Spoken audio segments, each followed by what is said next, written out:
السلام علیکم ورحمۃ اللہ وبرکاتہ۔ بسم اللہ الرحمن الرحیم۔ قبولیت اعمال ایک راز ہے جو موت کے بعد ہی کھلے گا، اور اگر اعمال کے قبول و عدم قبول کا معلوم کرنا اتنا آسان ہوتا تو ریاکاروں اور بدعتوں کی اتنی کثرت نہ ہوتی۔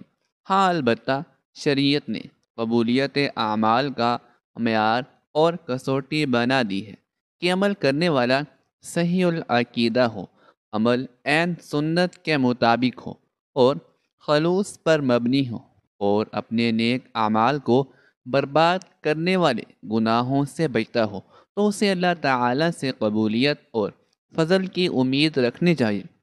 نیکیاں قبول یا مسترد ہونے کی علامات اور ہدایات کے عنوان پر ارشاد فرمایا، جس میں انہوں نے حج سعادت پانے والوں کو مد نظر رکھتے ہوئے کہا کہ کائنات کی تخلیق کا مقصد اللہ کی عبادت ہے، اور عبادت کی قبولیت کے لیے جد و جہد ضروری ہے۔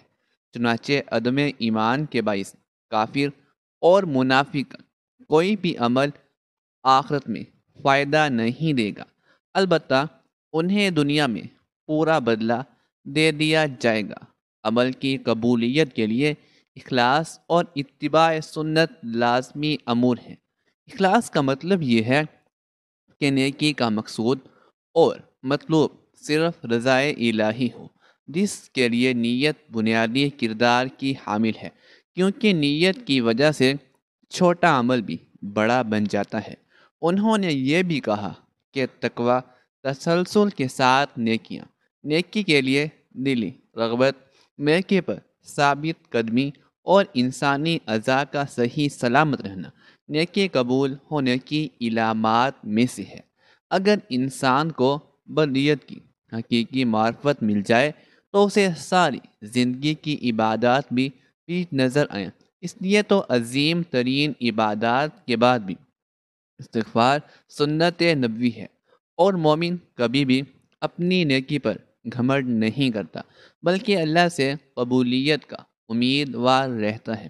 چنانچہ قبولیت کے لیے دعا اور شکر گزاری اپناتا ہے۔ شکر کرنے پر اللہ کی طرف سے قبولیت کا وعدہ ہے۔ دوسری جانب شرک، ریاکاری، نیکی کے عوض دنیاوی مفادات کا حصول، حالت ارتداد میں موت، دین سے نفرت، اللہ کی آیات اور آخرت میں ملاقات کا انکار، غضب الہی کا موجب بننے والے اعمال کرنا، منافقت، ہٹ دھرمی اور عناد کی بنیاد پر سنت سے تصادم، اپنی بات کو نبی صلی اللہ علیہ وسلم کی بات پر فوقیت دینا، اپنی پارسائی پر گھمنڈ، نجومی کے پاس جانا، عصر کی نماز ترک کرنا، حقوق العباد تلف کرنا، تنہائی میں گناہ کرنا، غیر شرعی مقصد کے لیے کتا پالنا، اور شراب نوشی سے نیکیاں مٹ جاتی ہیں۔ لیکن کچھ ایسی عورتیں بھی ہیں جن کی نماز ان کے منہ پر ماری جائے گی، کیونکہ وہ عورتیں نماز تو پڑھتی ہیں، اور جنت میں جانے کے لیے ان کے لیے صرف نماز پڑھنا کافی نہیں ہے کہ وہ جنت تک انہیں پہنچا دے، کیونکہ دو ایسی عورتیں جو نماز پڑھتی ہیں، خوب روزے رکھتی ہیں، ایک روزہ نہیں چھوڑتی، لیکن ان کی نماز کا کوئی فائدہ نہیں ہے، اور ان کی نماز ان کو جہنم کی آگ سے نہیں بچا سکتی، کیونکہ وہ ایسی نیکیوں کے ساتھ ایسے گناہ کرتی ہیں جو ان کے گناہ ان کو جہنم میں لے کر جائیں گے، کیونکہ آپ صلی اللہ علیہ وآلہ وسلم نے فرمایا، دو چیزیں اسلام نے ہم کو دی ہیں، پہلی ہے حقوق اللہ، دوسرا ہے حقوق العباد۔ پہلے اللہ کے حق، بعد میں بندے کے حقوق اللہ کے حقوق، نماز، روزہ اور زکوٰۃ اور حج ہیں کہ بندے کو چاہیے یہ تمام حقوق پورے کرے۔ پھر اس کے بعد جو حقوق العباد ہیں وہ بہت مشکل ہیں، کیونکہ اگر حقوق اللہ میں سے کسی ایک حق کی پامالی ہو گئی تو اللہ تعالیٰ سے آپ توبہ کریں تو اللہ تعالیٰ معاف فرما دے گا، کیونکہ وہ غفور الرحیم ہے۔ لیکن اگر حقوق العباد میں سے کسی حق میں پامالی ہو گئی تو حقوق العباد کی موافی نہیں ہے۔ ناظرین، اب ہم آپ کو ان عورتوں کے بارے میں بتاتے ہیں جن کی نماز یا کوئی بھی نیکی قبول نہیں ہوتی۔ رسول اکرم صلی اللہ علیہ وسلم نے یہ بات بھی بیان کی تھی، جو عورت جوان ہو جائے جب تک سر پر دوپٹہ نہیں ہے اس کی نماز نہیں ہوتی، اور آپ نے یہ بھی فرمایا جو اپنے بالوں کو نہیں ڈھانپتی اس کی نماز نہیں ہوتی۔ رسول اللہ صلی اللہ علیہ وسلم نے یہ بھی فرما دیا، اگر کوئی عورت مسجد میں جاتی ہے عطر اور خوشبو لگا کر جب تک وہ غسل نہیں کر لیتی اس کی بھی نماز قبول نہیں ہوتی۔ اس لیے فرمایا ہے، عورتوں کی جماعت تم میں سے کوئی مسجد میں جانا چاہے تو خوشبو لگا کر نہ جائے جب تک یہ غسل نہیں کر لیتی۔ یہ نماز یا عبادات قابل قبول نہیں۔ خاوند کی نافرمانی کرنے والی حدیث کے الفاظ، تین ایسے لوگ ہیں ان کی نماز قبول ہونا تو دور کی بات کانوں سے بھی اوپر نہیں جاتی۔ غلام مالک کی اجازت کے بغیر دوڑ گیا، اگر وہ جا کر تہجد بھی پڑھے گا لیکن اس کی کوئی بھی نماز یا عبادت قبول نہیں ہوگی۔ ایسی عورت جو اپنے خاوند کو ناراض کر کے رات گزارتی ہے اس کی بھی نماز قبول نہیں کی جاتی۔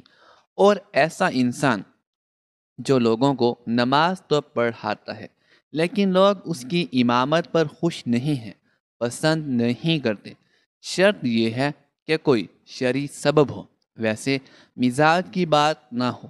ایسا انسان اگر کسی سبب کی وجہ سے لوگ اسے پسند نہیں کرتے تو ایسے انسان کی نماز بھی قبول نہیں ہوتی۔ حضرت ابو ہریرہ رضی اللہ تعالی عنہ سے روایت ہے کہ آپ صلی اللہ علیہ وسلم نے فرمایا، تین لوگوں کی نماز نہیں قبول ہوتی ہے اور نہ کوئی نیکی اوپر چڑھتی ہے۔ نمبر ایک، بھاگے ہوئے غلام کی جب تک کہ وہ اپنے مولا کے پاس نہ آ جائے اور ان کے ہاتھ میں اپنا ہاتھ نہ دے دے۔ نمبر دو، ایسی عورت جس سے اس کا شوہر ناراض۔ نمبر تین، اور مست شرابی کی جب تک شراب کا اثر ختم نہ ہو جائے۔ اس حدیث کے فائدے میں لکھتے ہیں، مرد اور عورت پر نگراں ہیں اور عورت اس کے ماتحت ہے۔ خدا کے بعد عورت کے لیے شوہر ہی ہے۔ والدین کے حق پر شوہر کا حق غالب ہو گیا ہے۔ اگر مذہب میں کسی کو سجدہ تعظیمی کی اجازت ہوتی تو عورت کو ہوتی کہ وہ شوہر کو سجدہ کرے۔ حدیث پاک میں ہے، عورت کے لیے اس کا شوہر جنت یا جہنم ہے، کیونکہ اس کے حق کو ادا کر کے جنت پا سکتی ہے۔ جس کا اتنا بڑا حق ہو بھلا اسے ناراض کیسے کیا جا سکتا ہے؟ پھر خدا نے جسے رفیق حیات بنایا ہے، زندگی بھر کا ساتھی اور معاون بنایا ہو، دنیا میں جس کے بغیر گزارا نہیں، اسے کیسے ناراض رکھا جا سکتا؟ اس لیے اگر شوہر ناراض ہو جائے تو اسے راضی کرنے کی کوشش کرنی چاہیے، کیونکہ اس کے بغیر دنیا اور آخرت میں نقصان ہے۔ ام المؤمنین حضرت عائشہ صدیقہ رضی اللہ تعالی عنہا کی روایت ہے کہ نبی کریم صلی اللہ علیہ وسلم نے فرمایا، بالغہ عورت کی نماز سر ڈھانپے بغیر قبول نہیں ہوتی۔ اس حدیث میں نماز کے دوران سر ڈھانپنے کا حکم ہے، چنانچہ اگر عورت دوران نماز سر نہ ڈھانپے تو اس کی نماز نہیں ہوتی۔ عورت کو نماز میں ہاتھ، پاؤں اور چہرے کے علاوہ باقی سارا بدن ڈھکنا ضروری ہے، سینہ بند ضروری نہیں۔ ایسے باریک کپڑوں میں جن سے بدن جھلکے نماز نہیں ہوتی۔ جو کپڑے ایسے باریک ہوں کہ ان کے اندر سے بدن نظر آئے، ان سے نماز نہیں ہوتی۔ نماز کے لیے دوپٹہ استعمال کرنا، چہرہ دونوں ہاتھ گھٹنوں تک اور دونوں پاؤں ٹخنوں تک، ان تین اعضاء کے علاوہ نماز میں پورا بدن ڈھکنا عورت کے لیے نماز کے صحیح ہونے کی شرط ہے، اس کے بغیر نماز نہیں ہوگی۔ خواتین کا یہ کہنا کہ جب بندوں سے پردہ نہیں تو خدا سے کیا پردہ، بالکل غلط ہے۔ اللہ تعالیٰ سے تو کپڑے پھٹنے کے باوجود آدمی چھپ نہیں سکتا، تو کیا پورے کپڑے اتار کر نماز پڑھنے کی اجازت دے دی جائے گی؟ پھر بندوں سے پردہ نہ کرنا ایک مستقل گناہ ہے۔ جو عورت اس گناہ میں مبتلا ہو اس کے لیے یہ کیسے جائز ہو گیا کہ وہ نماز میں بھی ستر نہ ڈھنکے؟ الغرض عورتوں کا یہ شعبہ شیطان نے ان کی نماز غارت کرنے کے لیے ایجاد کیا ہے۔ نماز کے دوران سر کھل جائے اور 3 بار سبحان اللہ کہنے کی مقدار تک کھلا رہے تو نماز ٹوٹ جائے گی، اور اگر سر کھلتے ہی فوراً ڈھک لیا تو نماز ہو گئی۔ نفل تو بیٹھ کر پڑھنے کی اجازت ہے، گویا بیٹھ کر پڑھنے کا آدھا ثواب ملے گا، لیکن فرض نماز بیٹھ کر نہیں ہوتی، کیونکہ قیام نماز کا رکن ہے، مردوں کے لیے بھی اور عورتوں کے لیے بھی۔ اور اصول یہ ہے کہ نماز کا رکن فوت ہو جائے تو نماز نہیں ہوتی، لہذا جو عورتیں فرض نماز بغیر معذوری کے بیٹھ کر پڑھتی ہیں ان کی نماز نہیں ہوتی۔ ہاں، جسم کا صحیح طریقے سے ڈھکنا ضروری شرط ہے۔ پونچھوں تک ہاتھ کھلے ہوں تو مذائقہ نہیں دینے پر اور ہونی چاہیے۔ سجدے میں دوپٹہ نیچے آ جائے تو بھی نماز ہو جاتی ہے۔ عورتوں کا جمع ہو کر اس طرح نفل نماز جماعت کے ساتھ ادا کرنا بدترین بدعت ہے اور متعدد غلطیوں کو مجموعہ ہے، جس کی وجہ سے وہ سخت گناہ گار ہیں۔ اور نیل پالش اور آدھی استین والی عورتوں کو تو انفرادی نماز بھی نہیں ہوتی۔ فجر کی نماز تو عورتوں کو اول وقت میں پڑھنا افضل ہے، اور دوسری نمازیں مسجد کی جماعت کے بعد پڑھنا افضل ہے۔ جمعہ جماعت اور عیدین کی نماز عورتوں کی ذمہ نہیں ہے۔ حضور صلی اللہ علیہ وسلم کا بابرکت زمانہ چونکہ شر و فساد سے خالی تھا، ادھر عورتوں کو حضور صلی اللہ علیہ وسلم سے احکام سیکھنے کی ضرورت تھی، اس لیے عورتوں کو مسجد میں حاضری کی اجازت تھی، اور اس میں بھی یہ قیود تھی کہ پردہ ہو جائیں، میلی کچڑ جائیں، زینت نہ لگائیں۔ اس کے باوجود عورتوں کو ترغیب دی جاتی تھی کہ وہ اپنے گھروں میں نماز پڑھیں۔ چنانچہ حضرت عبداللہ بن عمر رضی اللہ تعالی عنہ سے روایت ہے کہ حضور صلی اللہ علیہ وسلم نے فرمایا، اپنی عورتوں کو مسجدوں سے نہ روکو، اور ان کے گھر ان کے لیے زیادہ بہتر ہیں۔ حضرت عبداللہ بن مسعود رضی اللہ تعالی عنہ سے روایت ہے کہ رسول اللہ صلی اللہ علیہ وسلم نے فرمایا، عورت کا اپنے کمرے میں نماز پڑھنا اپنے گھر کی 4 دیواری میں نماز پڑھنے سے بہتر ہے، اور اس کا پچھلے کمرے میں نماز پڑھنا اگلے کمرے میں نماز پڑھنے سے بہتر ہے۔ مسند احمد میں حضرت ام حمید رضی اللہ تعالی عنہا سے مروی ہے کہ انہوں نے عرض کیا، یا رسول اللہ صلی اللہ علیہ وسلم، میں آپ کے ساتھ نماز پڑھنا پسند کرتی ہوں۔ آپ صلی اللہ علیہ وسلم نے فرمایا، ترجمہ، مجھے معلوم ہے کہ تم کو میرے ساتھ نماز پڑھنا محبوب ہے، مگر تمہارا اپنے گھر کے کمرے میں نماز پڑھنا گھر کے صحن میں نماز پڑھنے سے بہتر ہے، اور گھر کے صحن میں نماز پڑھنا گھر کے احاطے میں نماز پڑھنے سے بہتر ہے، اور احاطے میں نماز پڑھنا اپنے محلے کی مسجد میں نماز پڑھنے سے بہتر ہے، اور اپنے محلے کی مسجد میں نماز پڑھنا میری مسجد میں اور میرے ساتھ نماز پڑھنے سے بہتر ہے۔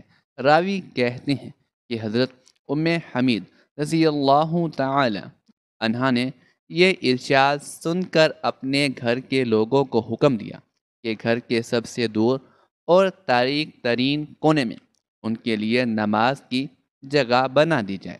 چنانچہ ان کی ہدایت کے مطابق جگہ بنا دی گئی، وہ اسی جگہ نماز پڑھا کرتی تھی یہاں تک کہ اللہ تعالیٰ سے جا ملی۔ یہ تو حضرت صلی اللہ علیہ وسلم کے دور سعادت کی بات تھی، لیکن بعد میں جب عورتوں نے ان قیود میں کوتاہی شروع کر دی، جن کے ساتھ ان کو مساجد میں جانے کی اجازت دے دی گئی، تو فقہائے امت نے ان کے جانے کو مکروہ قرار دیا۔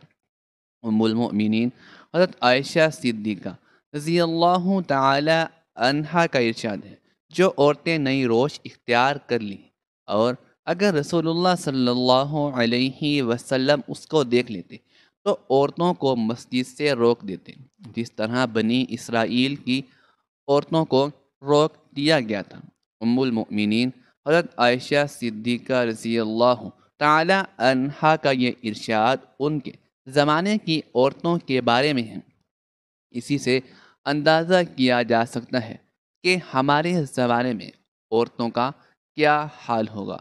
خلاصہ یہ ہے کہ شریعت نہیں بدلی اور حضرت صلی اللہ علیہ وسلم کے بعد کسی کو شریعت کے بدلنے کا اختیار نہیں، لیکن جن قیود و شرائط کو ملحوظ رکھتے ہوئے حضرت صلی اللہ علیہ وسلم نے عورتوں کو مسجد میں جانے کی اجازت دی، جب عورتوں نے ان قیود و شرائط کو ملحوظ نہیں رکھا تو اجازت بھی باقی نہیں رہے گی۔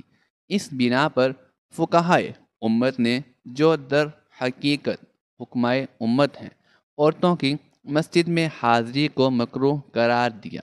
گویا یہ چیز اپنی اصل کے اعتبار سے جائز ہے، مگر کسی عارضے کی وجہ سے ممنوع ہو گئی ہے، اور اس کی مثال ایسی ہے کہ دبا کے زمانے میں کوئی طبیب امرود کھانے سے منع کر دے۔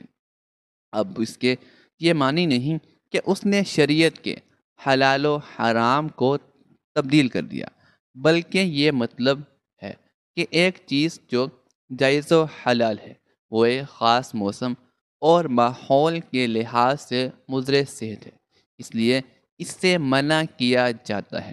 حضرت امام جعفر صادق نے فرمایا، اے اسلام کی مقدس شہزادیوں، عورت کے منہ سے نکلے یہ جملے اللہ رب العالمین کو بہت ہی زیادہ پسند ہے، اور سنو، اللہ تعالیٰ کے پسندیدہ کام کرنے والی عورت جب مرتی ہے تو قبر سے سیدھا جنت میں بغیر حساب و کتاب کے چلی جاتی ہیں۔ عورتوں نے امام جعفر صادق سے پوچھا، وہ جملے کون سے ہیں؟ حضرت امام جعفر صادق رحمۃ اللہ تعالی علیہ نے فرمایا، پہلا جملہ ہے بیوی کا شوہر کے سامنے حلال رزق طلب کرنے والا جملہ ہے، جو اللہ تعالیٰ کو بہت ہی پسند ہے۔ جب بیوی اپنے شوہر کو کہتی ہے، اے میرے سرتاج، میرے گھر میں لے کے آنا تو حلال کا لقمہ لے کے آنا، سنو، حرام رزق میں اپنی اولاد کو نہیں کھلاؤں گی، کیونکہ ایسا رزق میری اولاد کی آنکھوں سے حیا چھین لے گا۔ میں اپنی اولاد کو بے حیا نہیں بنانا چاہتی۔ ایک غریب صحابی تھے، وہ روزانہ محنت مزدوری کرنے کے لیے صبح سویرے گھر سے باہر نکل جاتے، شام کو حلال روزی کما کر گھر واپس آ جاتے، خود بھی کھاتے اور اپنی غریب بیوی کو بھی کھلاتے۔ ایک دن یہ حسب معمول اپنے گھر سے باہر نکلے، سارا دن خاک چھانتے رہے، انہیں کوئی مزدوری نہ ملی، خالی ہاتھ شام کو گھر واپس آ گئے۔ گھر میں کھانے کے لیے کچھ تھا ہی نہیں، میاں بیوی بھوکے پیٹ سو گئے۔ دوسرے دن پھر حسب معمول روزی کی تلاش میں گھر سے باہر نکلے، سارا دن خاک چھانتے رہے، مگر کام نہ ملا۔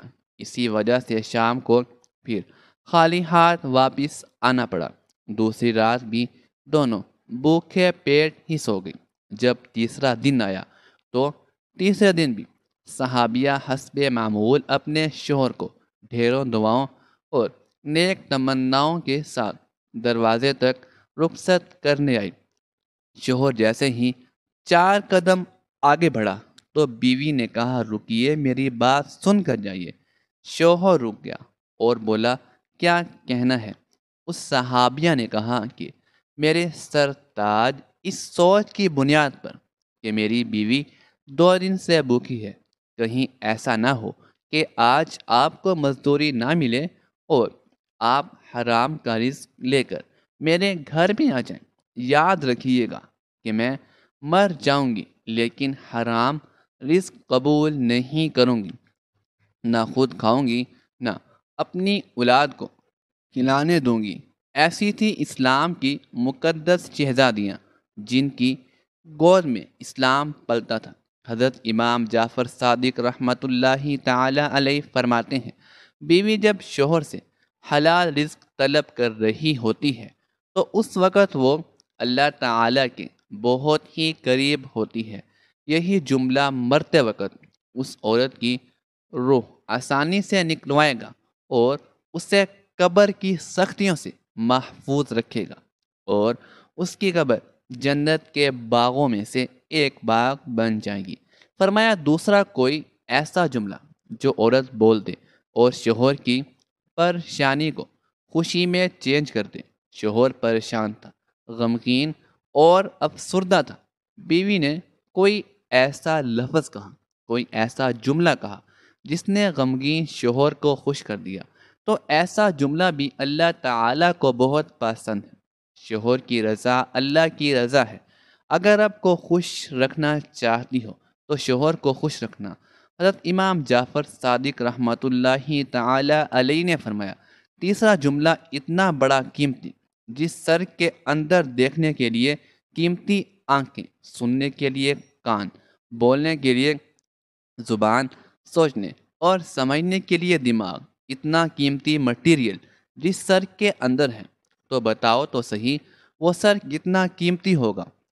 جب عورت اتنا قیمتی سر اللہ کے حضور جھکا کر کہتی ہے سبحان ربی الاعلی، سبحان ربی الاعلی، سبحان ربی الاعلی، یہ الفاظ اللہ کو بہت پسند ہیں، اور یہی سبحان ربی الاعلی اس کو مرتے وقت کلمہ نصیب کروائے گا، قبر کی اندھیری کوٹری کو روشن کر دے گا اور اسے سیدھا جنت میں انٹری کروا دے گا۔ اس لیے نماز کا دامن مضبوطی سے پکڑے رہنا۔ اللہ جب ناراض ہوتا ہے تو روٹی بند نہیں کرتا۔ اللہ جب ناراض ہوتا ہے تو سورج کو حکم نہیں دیتا کہ فلاں شخص میرا نافرمان ہے، تیری کرن اس تک نہیں پہنچنی چاہیے، بلکہ جب اللہ ناراض ہوتا ہے تو سجدوں کی توفیق چھین لیتا ہے۔ فرمایا کہ چوتھا جملہ جو کہ عورت اپنے شوہر کی اجازت کے بغیر کسی غیر مرد سے نہیں ملتی، کسی غیر مرد سے بات نہیں کرتی۔ اپنے شوہر کو ساتھ لے کر چلنے والی عورت سیدھا جنت میں داخل ہوگی۔ فرمایا پانچواں نمبر پر جو عورت اپنے شوہر کا سر فخر سے بلند کرنے والی ہو، ایسی عورت جو اپنے شوہر کو کبھی شکایات کا موقع نہیں دیتی، ہر دم خوش شوہر کو رکھنے والی عورت سیدھا جنت میں جائے گی۔ جنتی عورت رب کریم کے احکامات کی پابندی کرتی ہے۔ کسی نے ایک عارف سے پوچھا کہ نوح علیہ السلام کی قوم کیوں تباہ ہوئی؟ عارف نے کہا کہ ان کی قوم کی ماں نافرمان تھی۔ پوچھا گیا کہ ماں کون؟ بتایا نوح علیہ السلام کی بیوی نیک عورت اولاد کے لیے دعا گو رہتی ہے، ان کے حال و مستقبل کی فکر کرتی ہے۔ اور عارف سے پوچھا گیا کہ حضرت عیسیٰ علیہ السلام کو 11ویں میں بات کرنے کی توفیق کیسے ملی؟ جواب دیا کہ ان کی ماں مریم علیہ السلام کی دعا کی بدولت۔ جنتی عورت کو جنت کی بشارت دیتے ہوئے رب العالمین نے کیا اوصاف بیان کیے ہیں؟ حضرت ابو ہریرہ رضی اللہ تعالی عنہ بیان کرتے ہیں کہ حضرت خدیجۃ الکبریٰ رضی اللہ تعالی عنہ کی سیرت ہمارے لیے بہترین نمونہ ہے۔ ایک مرتبہ حضرت جبرائیل امین علیہ السلام نبی کریم صلی اللہ علیہ وسلم کے پاس آئے اور کہا، اے اللہ کے رسول صلی اللہ علیہ وسلم، خدیجہ الکبریٰ آپ کے پاس آ رہی ہیں۔ ان کے پاس ایک برتن ہے جس کے اندر کھانا ہے۔ جب وہ آ جائیں تو انہیں ان کے پروردگار کی جانب سے اور میری جانب سے سلام کہیے، اور انہیں جنت میں بنے ہیرے جواہرات سے بنے مکان کی بشارت دیجیے جس میں شور و شب اور رنج و ملال نہ ہوگا۔ حضرت حسین بن محسن کہتے ہیں کہ مجھ سے میری پھپھو نے بیان کیا کہ ایک دن میں نبی کریم صلی اللہ علیہ وسلم کے پاس گئی۔ آپ نے مجھ سے پوچھا، تم کون ہو؟ کیا تم شوہر والی ہو؟ میں نے کہا، جی یا رسول اللہ صلی اللہ علیہ وسلم۔ آپ صلی اللہ علیہ وسلم نے فرمایا، تم اس کے لیے کیسی ہو؟ میں نے جواب دیا، اس کی خدمت اور اطاعت میں کوئی کمی نہیں کرتی سوائے اس کے کہ کسی کام سے عاجز ہو۔ آپ نے فرمایا، خوب سوچ لو، کیونکہ وہی تمہارے لیے جنت اور جہنم ہے۔ شوہر کی اطاعت و خدمت فرض ہے۔ آخرت کی زندگی میں کامیابی کا دار و مدار شوہر کی خدمت میں مضمر ہے۔ جنتی عورت ہمیشہ شوہر کی تابع داری کرتی ہے، اس کے آرام و سکون کا خیال رکھتی ہے۔ نیک عورتوں کو چاہیے کہ نیکی اور بھلائی کے کاموں میں حصہ لیں اور امر بالمعروف نہی عن المنکر کا فریضہ ادا کریں، اپنے آقا و مالک کا حق ادا کریں، کیونکہ قرآن پاک میں حکم ہے کہ تم اخیر امت ہو جو سارے انسانوں کے لیے وجود میں لائی گئی ہے۔ تم بھلائی کا حکم دیتے ہو اور برائی سے روکتے ہو اور اللہ پر کامل ایمان رکھتے ہو۔ ناظرین، یہ باتیں اور کام ایسے ہیں جن کی وجہ سے مرتے وقت عورت کی روح آسانی سے جسم سے نکلے گی، اس کا خاتمہ ایمان پر ہوگا اور بغیر حساب و کتاب کے قبر سے سیدھا جنت میں چلی جائے گی۔ اللہ تعالی ہمیں نیک کاروں میں شامل فرمائے اور ہمارا خاتمہ بالخیر فرمائے، آمین ثم آمین۔ ناظرین، کمنٹ باکس میں اللہ تعالیٰ کے 99 ناموں میں سے ایک نام ضرور ٹائپ کیجیے گا۔ شکریہ، اللہ حافظ۔